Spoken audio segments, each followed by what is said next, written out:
për shtypje.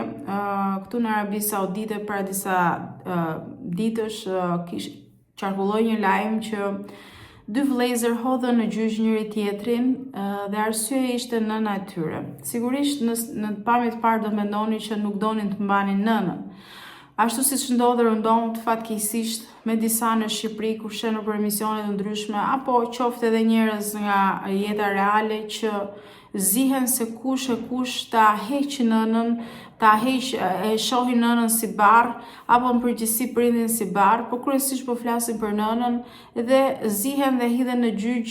Shpesh njerëzit tek ato emisionet e klani hedhin në gjyq që nuk duan ta mbajnë prindrin dhe zihen me vëllezërit për këtë gjë. Ndërkohë që lajmi në Arabi Saudite ishte në lidhje me vëllezërit, ato po ziheshin dhe grindeshin sepse të dy donin që ta mbanin nënën dhe të kujdeseshin për nënën.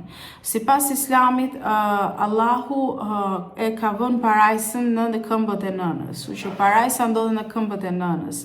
Kur është pyetur profeti Muhammed paqja qoftë mbi të se kush vjen para, nëna apo babai, ai ka thënë nëna dhe më pas babai.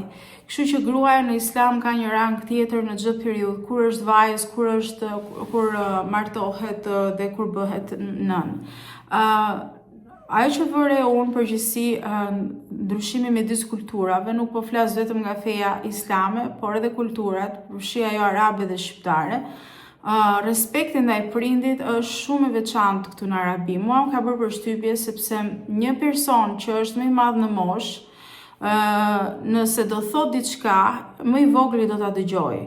Qoftë ai mund të jetë burr, por tjetri është më i moshuar, apo qoftë prindrit. Nëse prindrit thot diçka, për fëmijën është ligj dhe ata respektojnë. Edhe në rast se ndodh që nuk janë dakord me mendimin që thot prindi, ato respektojnë dhe ja kthejnë përgjigjen në atë formë që nuk mund të quhet kundërshtim i madh apo zënk apo të kalojnë në grindje.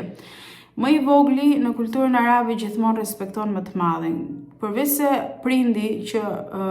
prindi respektohet shumë, por edhe nëse shef fëmijë në kënd e lojrash dhe thjesht i thua një fjalë, për shembull janë duke u zënë etj, ato ulin kokën me turprim dhe të dëgjojnë dhe të kërkojnë të falur, do të thënë respekti shumë i madh për të madhin. Qoftë edhe pastaj është pjesa në familje kur për shembull vllai ose motra më e vogël respektojnë më të madhin.